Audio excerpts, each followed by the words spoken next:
أعوذ بالله من الشيطان الرجيم بسم الله الرحمن الرحيم رب اشرح لي صدري ويسر لي أمري واحلل عقدة من لساني يفقه قولي ربي زدني علما ربي يسر ولا تؤثر وتمم بالخير Assalamu alaikum wa rahmatullahi wa barakatuh.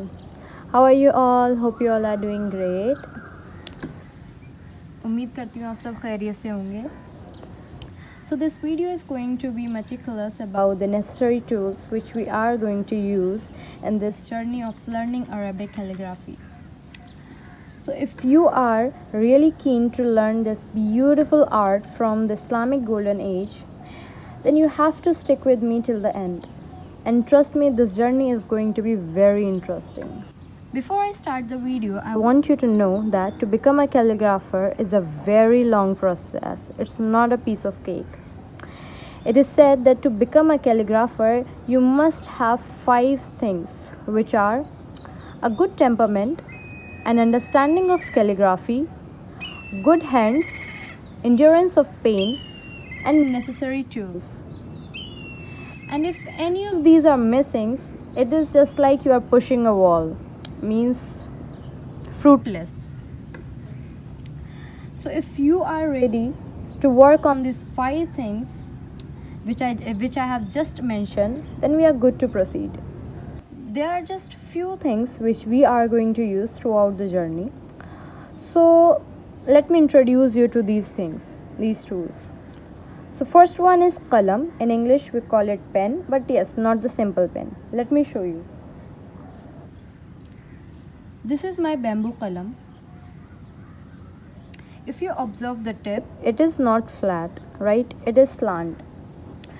We usually cut our qalam at the angle of 45 degree. It can be 40 or 35, but ideally we cut our qalams at 45 degree. So let me give you a quick overview of an angle. So this is my D protector, whatever you call this.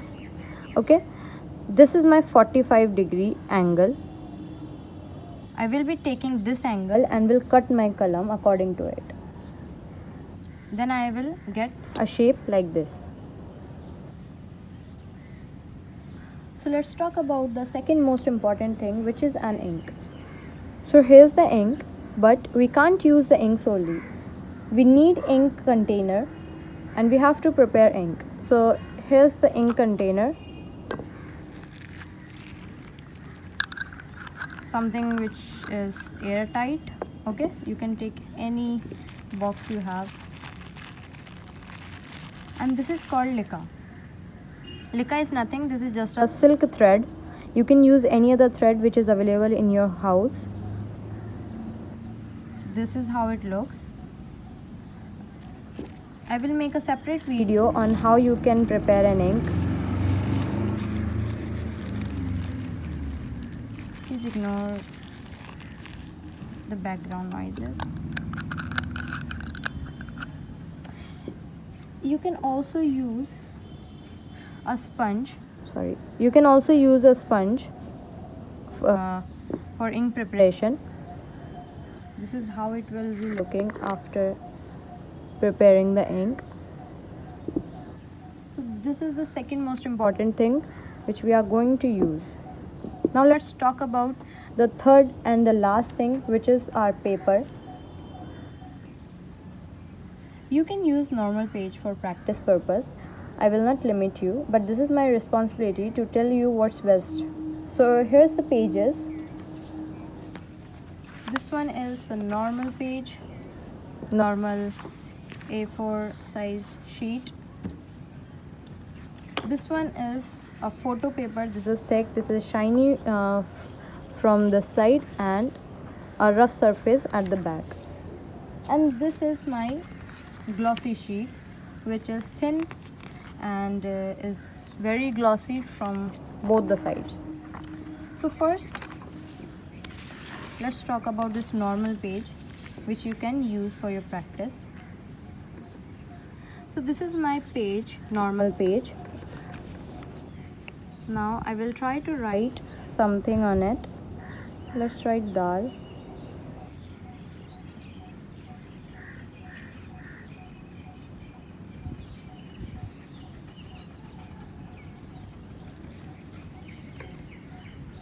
Okay, this is how we write dal. Okay, so you can observe that my ink is consistent till here and here. After that it started getting faded, and if I just draw a line, then again this thing happened with me. Okay, on this normal page.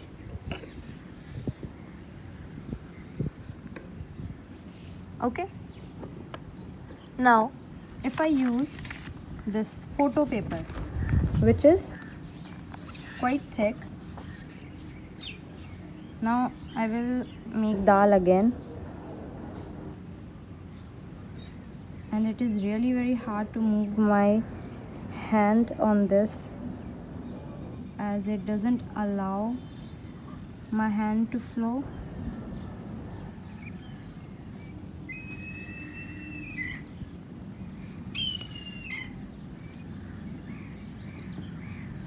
Okay, so this is how I write my dal on this thick sheet of photo paper. Now let's draw this straight line, and again you can see that now it is even lesser than the normal paper, but it is quite hard to move my hand on this photo paper. You can see I have to apply a lot of pressure on it, then only I am able to move my hand. Now let's talk about this glossy sheets. Let me write dal.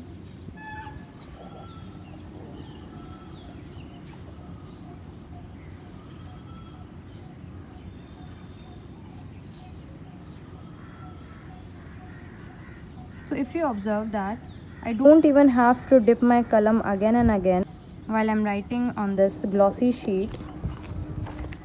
And if I draw this line, this straight line, then you can see that my column is flowing very nicely over this, and my ink is coming quite vibrant till here. So it's a very long distance according to these pages.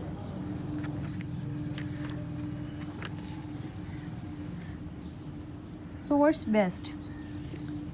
We usually use this glossy sheet for practicing purpose, for doing our fair work and all the other works related to ink and column, because this allows our hand and our column to flow flawlessly. So I will recommend you to use this glossy sheet, but if you don't want to use it, it's totally fine. You can go for the normal sheet as well. It just you have to dip your column again and again in the ink, and yeah, that's all about these pages. So this is what you will be needing throughout your journey of learning Arabic calligraphy: a qalam, an ink container, ink and page. Now if you wish to buy these tools, you can easily buy these tools from the link I have already mentioned in the description box. This link is of the Academy page of which is on Instagram, Al Rahman Official. You can place your order through Instagram page. In case if you don't use Instagram, then I have already mentioned phone number again in the description box. You can just text on that number, you can WhatsApp on that number and query about the products. So yes, this is all in this video. Take care and do not forget to pray for the whole ummah, and yes, may Allah subhanahu wa ta'ala forgive all of us and grant us Jannatul Firdaus. Ameen summa ameen. Assalamu alaikum wa rahmatullahi wa barakatuh.